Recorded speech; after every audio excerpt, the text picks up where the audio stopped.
Welcome to the deep dive. So you sent us a really interesting article this time around. It's titled, "Is Market Research a Double-Edged Sword? The Risks You Might Overlook." Mm. And, well, that title alone really makes you stop and think, doesn't it? Makes you wonder if, trying so hard to understand your market could actually backfire somehow. So our mission today is basically to unpack that double-edged sword idea. We're going to pull out the key insights from this article, focusing on those risks in market research that maybe don't get talked about enough. The goal is that by the end, you'll have a clearer, sharper way to think about and evaluate market research. Exactly. It's easy to just see market research as, the definitive way to know your audience. But this article, I think, smartly points out it's a tool. And like any powerful tool, you've got to handle it carefully. This whole concept, the double-edged sword thing, it's crucial. It tells us, yes, market research can offer amazing insights, but it also comes with potential traps that can seriously mislead you if you're not looking out for them. Okay, so let's dive right in then. One of the first big issues the article flags is, well, flawed data. Seems kind of obvious when you say it, right? If your starting information is shaky, your decisions will be too. The article really digs into how easily these flaws can sneak in right at the data collection stage. Oh, absolutely. And the article highlights it can be flawed in, well, several ways, like poorly designed surveys. That's a big one. If your questions are leading people or just biased from the start, you're not getting a true picture of what they think. The article gives us a good example, surveying only one age group about consumer electronics. You'd completely miss out on what other groups think, people who might actually use or want those products. So the real takeaway here is you've always got to question where your data came from and how it was gathered. Even simple mistakes can lead to, well, pretty big strategic blunders. Right. It's almost like asking someone who hates spicy food for their opinion on the best hot sauce. The input isn't really relevant, is it? The article also mentions incomplete data, which can give you like a skewed perspective. And also the danger of using old data. That one seems particularly risky, basing today's plans on yesterday's trends. Yeah, that feels like a gamble, especially in fast-moving markets. Yeah, and what's interesting is how the article stresses that businesses need to be proactive about data quality. It's not just about grabbing information. You actually need to verify it's accurate. You need to be sure your sample really reflects the group you're interested in, and crucially, that the info is up to date. Validating sources, validating methods, it's vital to avoid falling into those traps. Okay, moving on, the article gets into the whole thorny issue of biases. These can really warp your findings, sometimes without you even noticing. First up is confirmation bias. I think we can all relate to this one, right? Yeah. It's that tendency to just look for stuff that confirms what we already think, maybe ignore things that challenge it. Precisely. And the article's example is spot on. A company is so sure their new product is a winner that they just brush off any negative feedback they get. That's confirmation bias in action. They're essentially filtering the information, only hearing the positive echoes of their own belief. The insight here, I think, is that our own desire to be right can be a blind spot. You have to actively look for different views, challenge your own assumptions when you look at research. And then the article talks about selection bias. This is more about who you're actually asking. If the group in your study isn't really representative of the bigger population you care about, then your results are just off.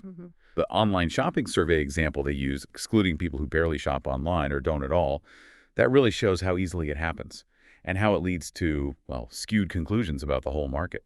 Yeah, and if you think about the bigger picture, these biases aren't just academic points. They can seriously mess up your strategy. You might base major decisions on a completely flawed understanding of your customers or the market itself. So the article rightly emphasizes using solid methods, like random sampling. Making sure everyone in your target group has an equal shot at being included. That really helps cut down the risk of selection bias and gives you a much more accurate picture overall. Okay, now this next point from the article was a bit surprising to me, but really important. The risk that relying too heavily on market research could actually, well, stifle innovation. Found that really thought-provoking. It really raises a critical question, doesn't it? Can focusing too much on what current customers say they want actually stop you from seeing the next big thing? And the article argues pretty convincingly, I think, that yes, it can. If you only listen to existing feedback, you might just keep refining the status quo, You risk missing out on genuinely breakthrough ideas. The takeaway seems to be, don't let current feedback be your only guide for the future. Real innovation often means anticipating needs people haven't even expressed yet. The Apple iPhone example they use is just Yeah. perfect for this, isn't it? Like the article points out, people back then weren't specifically asking for one device that did all those things, phone, music, internet. Right. He was much more about visionary thinking, seeing a future need, rather than just reacting to what customers were saying at that moment.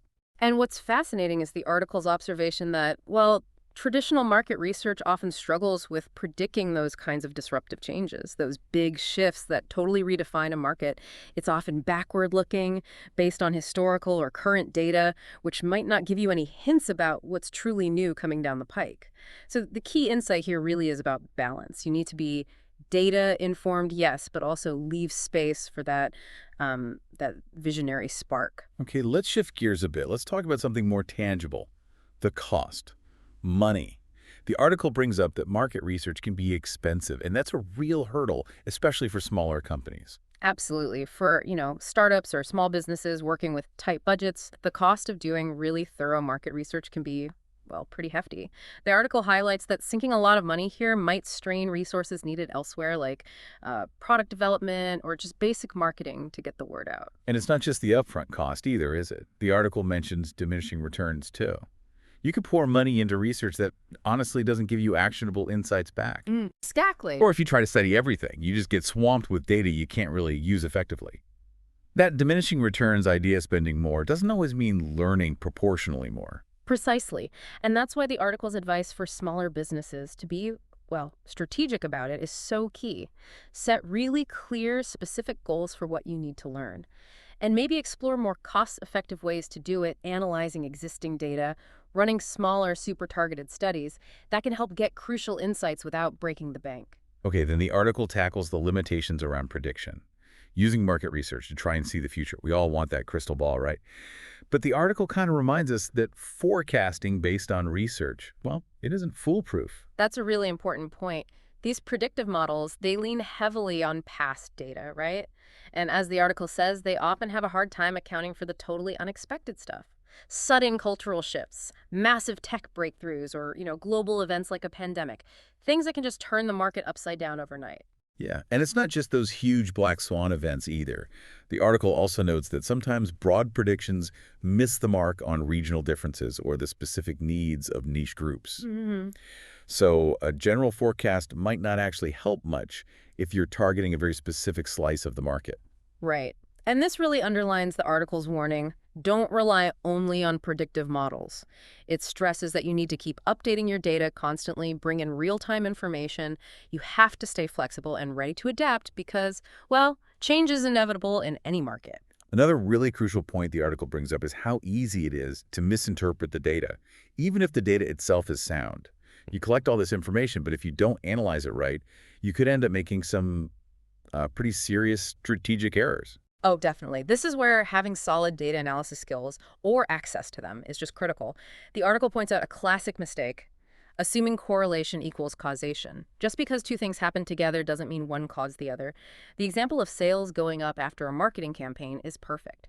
Maybe it was the campaign, or maybe it was seasonality, or something a competitor did, or, a dozen other things. Exactly. And if you draw the wrong conclusion, as the article explains, like thinking customers want feature X when they actually don't, you could waste a ton of resources going down the wrong path. Yeah. So that emphasis on proper analysis, on validation, is so important for making genuinely informed decisions. Okay, so we've talked about flawed data, bias, stifled innovation, cost, prediction limits, interpretation errors, quite a few pitfalls. But the article doesn't just leave us there, right? It does offer some practical advice on how businesses can actually minimize these risks, how they can approach research more strategically. Yes, absolutely. It really hammers home the importance of starting with clear goals. Define your research objectives upfront and make sure they directly tie into your overall business strategy. That keeps the research focused and relevant. It also strongly recommends using a mix of methods. Don't rely on just one survey or one focus group. Use diverse approaches, different data sources. That gives you a richer picture and helps counterbalance potential bias from any single source. Makes sense. Yeah. And investing in the right people, too. Skilled researchers or analysts. Crucial. Having people who really understand research methodology, data analysis, and its limitations is key. And also staying aware of ethical considerations. That's another big one the article touches on. Ah, yes, the ethical minefields. data privacy, consumer trust. Exactly. Things like collecting data without proper consent that's not just unethical, it can lead to serious legal trouble and damage your reputation. Think GDPR, CCPA. And even things like using manipulative or leading questions in surveys, that undermines the integrity of the whole process. The article is pretty clear. Transparency, informed consent, and strict ethical guidelines are non-negotiable. So to sort of tie a bow on the mitigation Yeah. strategies, clear objectives, diverse methods, skilled teams, and solid ethics. That's a good summary. And to really underscore the value of getting this balance right, the article includes that fast fact from McKinsey. It found organizations that managed to effectively blend data-driven decisions with innovative thinking. They're 23% more likely to outperform their competitors. Profitability, growth, the whole package. Wow, 23%. That really crystallizes the whole discussion, doesn't it? Market research is powerful, no doubt about it. But as we've seen digging into this article you sent, it's definitely a tool that demands, well, careful handling and a critical eye. So maybe something to think about as we wrap up. Can you recall a time maybe you saw one of these risks, bias, flawed data interpretation errors affect a business decision? Or perhaps, how might you look at market research differently now, knowing these potential pitfalls? It's definitely a complex area, but understanding these downsides is really the key to using research effectively. Keep exploring these ideas, and thanks for joining us for this deep dive.